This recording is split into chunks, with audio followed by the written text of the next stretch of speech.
Voici la bataille décisive de la Reconquista. C'est la fameuse bataille de Las Navas de Tolosa en 1212. Un affrontement qui voit la victoire des chrétiens sur les musulmans dans le sud de l'Espagne.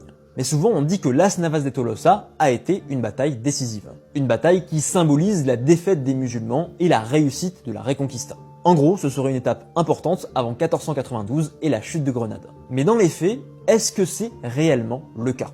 Las Navas de Tolosa se passe après la défaite des chrétiens à l'Arcos en 1195. Elle voit s'affronter des musulmans, les Almohades, contre des chrétiens divers venant de Castille, d'Aragon, de Navarre ou encore des croisés. La bataille est hyper serrée, mais finalement c'est une défaite pour les Almohades. Du coup, le calife almohade se replie à Marrakech, la capitale.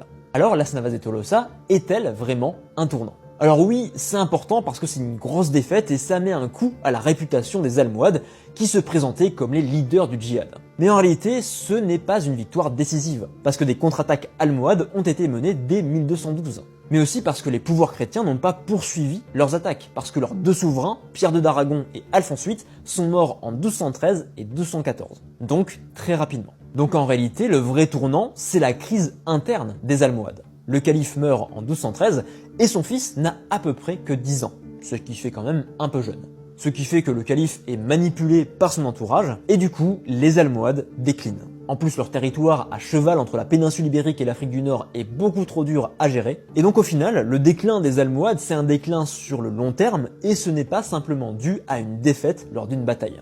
Et enfin, si vous voulez en apprendre plus sur l'histoire de l'islam, vous pouvez rejoindre mon canal Telegram en cliquant sur le lien dans ma bio.